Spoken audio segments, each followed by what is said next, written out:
down the hammer and pick up the pencil. You're about to listen to the Savvy Radio Show. Learn from real-life real estate investors, experience revealed with the Savvy Landlord as your host. What's going on, Savvy Investors? This is your friend, Steve VanCauwenbergh, on the airwaves, internet, wherever, in your car, around, somewhere, doing something for the greater good of the landlord or the savvy investor or savvy landlord. That's you. My name is Steven.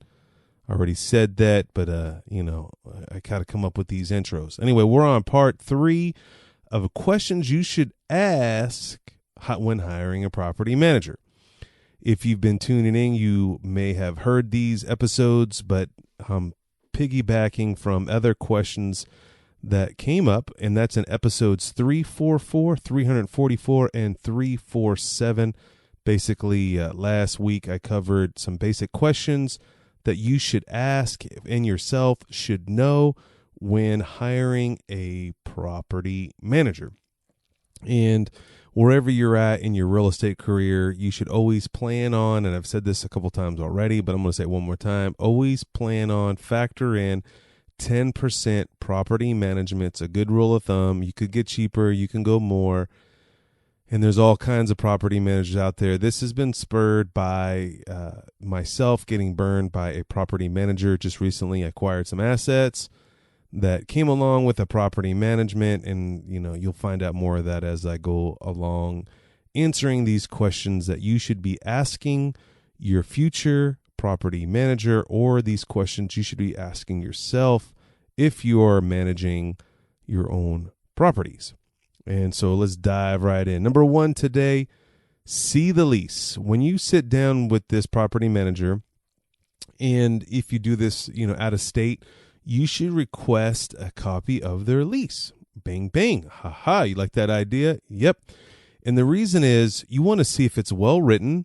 You want to see what that you're missing, and you can compare with someone else's lease and see if it's professional and not just something that someone went out to Office Depot or Staples or Office Max, whatever those stores are called now, and they found something and they just threw it together.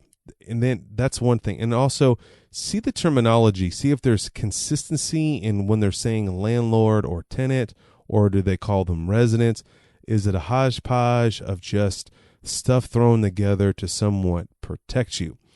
So ask for the lease, go through the lease, and maybe even have this future property manager educate you on the lease and how it came about. Has it been written by an attorney in that state?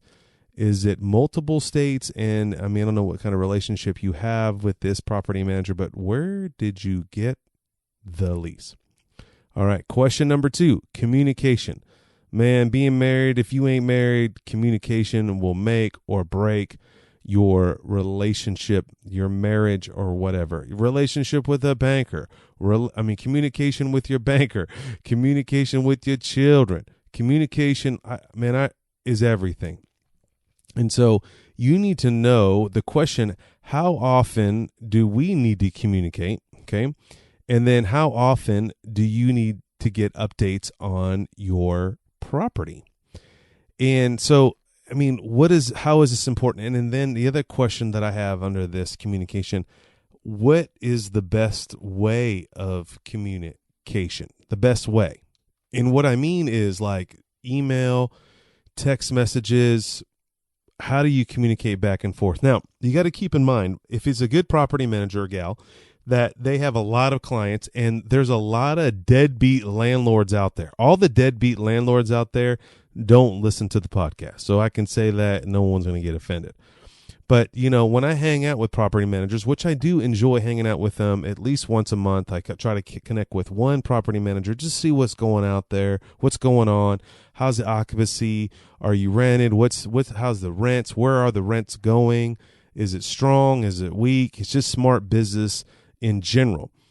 And when I talk to these property managers, it's just interesting that they always complain about the freaking idiot landlord that calls them every day. I need an update. And I get it, right? This is your asset, and I'm not trying to fend for the property manager, but what you do need to know And what you need to be aware of is like, do they communicate at all? And if they do, they are all gravy and jump on top of it in the beginning. But, I think you should establish at least an expectation of how are we going to communicate? Is there personal service, or is there a team member that I need to go through? And so in my little operation, I have a property manager, a leasing agent per se, that kind of handles that stuff. And then there's someone that's kind of on the side or above her. And then, so if you started at the bottom, you have to go through two people to get to me, which is just a system that we have in place for safeguards and just 20 other reasons. But how does this property manager going to communicate with you? Are they going to communicate with you? Are they going to take your call? Do you have their cell phone?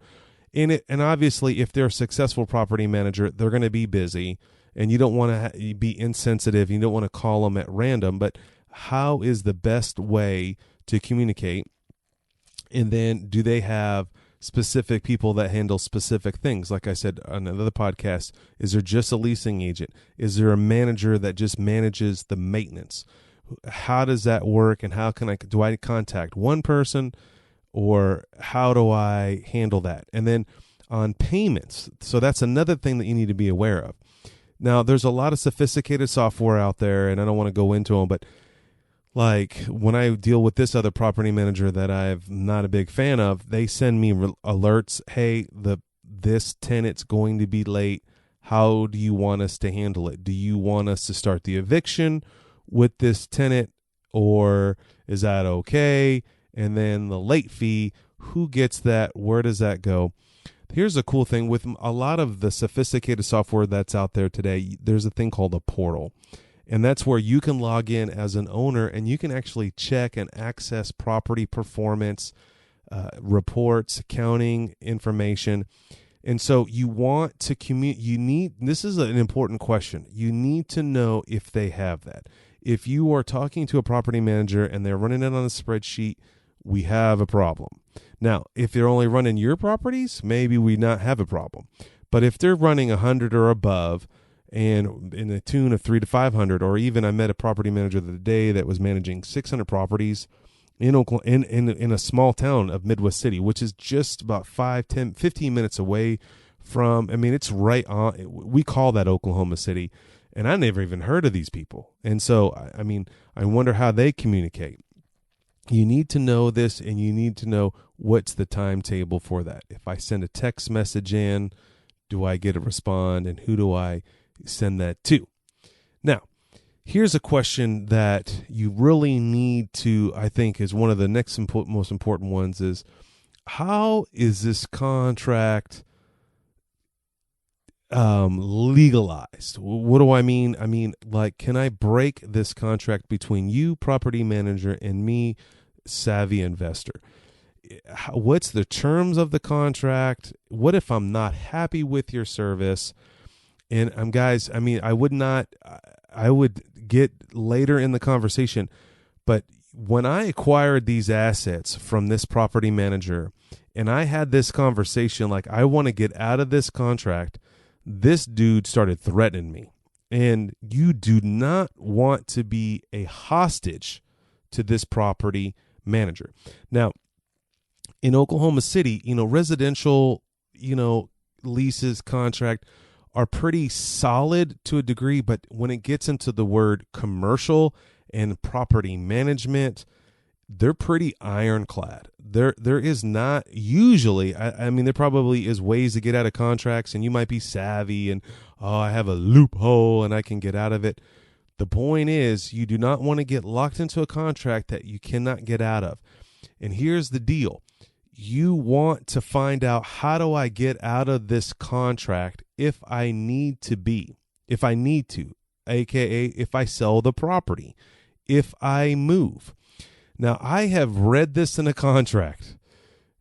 Serious, okay? And this is something that buried a friend of mine. And in the contract, it states that they get a percentage of the sale of the property, and or you must list it with that property management company, which is aka also a real estate brokerage that buys and sells houses or handles the transactions. Wow.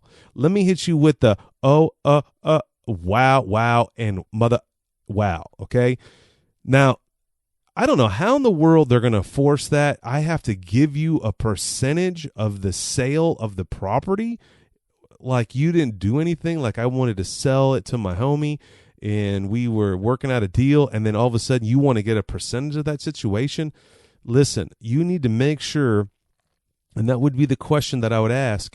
I need, before you do anything, I need to see our management contract or agreement between us, you and me, Savvy Investor. And I'm not trying to scare you. This is why I waited for these questions, three episodes in, because by now you're probably bored with this information. And I just be clear. And this, they are, when you, in Oklahoma in general, and I'm assuming this is around the country, when there's a property manager managing your property, there's a lot of legalities involved. I get it. Okay. They're taking a lot of risk in some sorts, and that leads into the next question, but they usually have to be licensed. Okay. Now, usually the people that are licensed, okay, they have been lobbied for and they have written those laws, which is kind of interesting.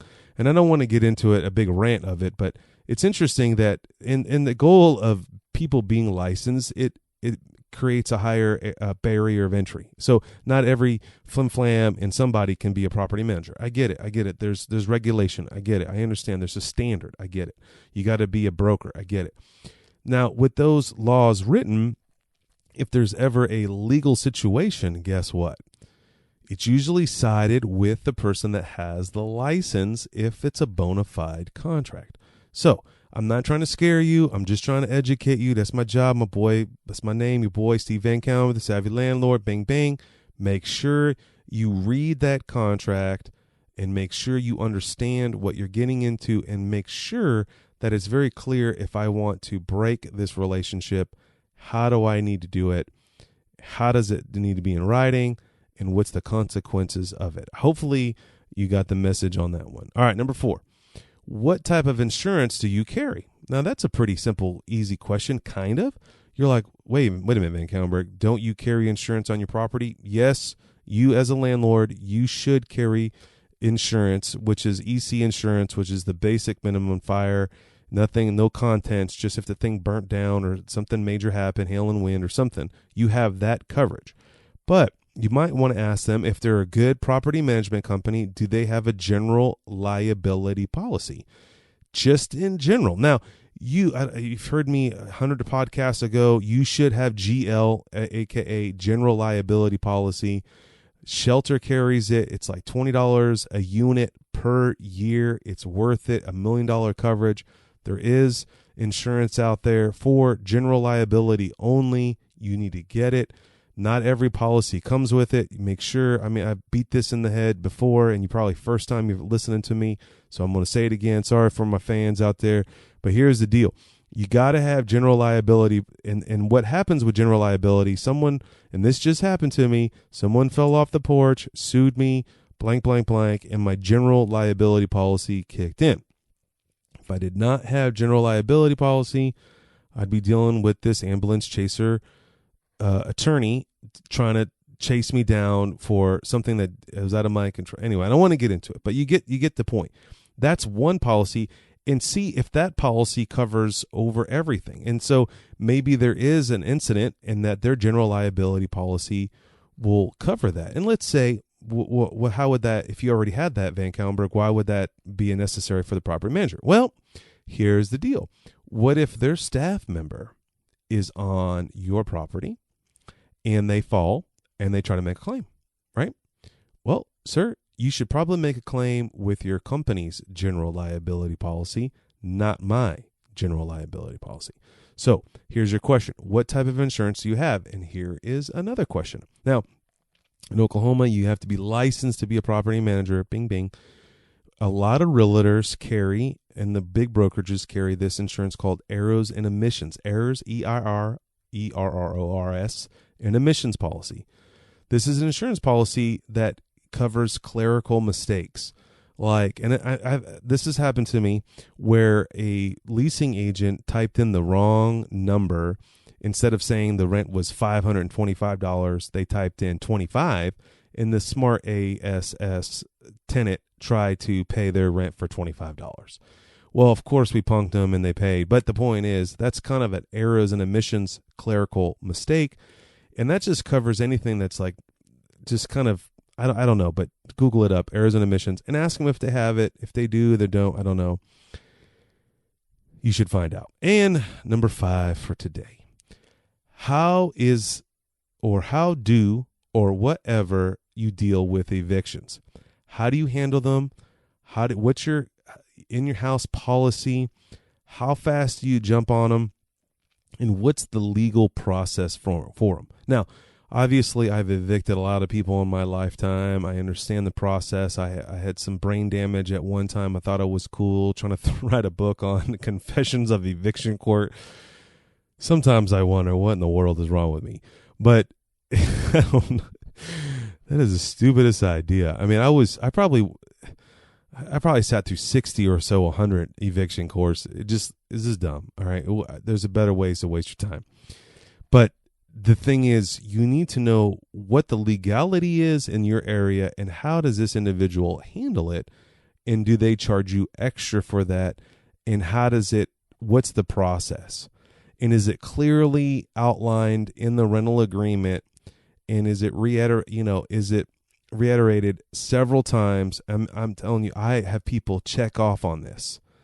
And remember, what happens if they don't? No one gets paid if they don't pay. So evictions is big. We have a policy in our office. We're not fooling around. It's a policy that we do for everyone.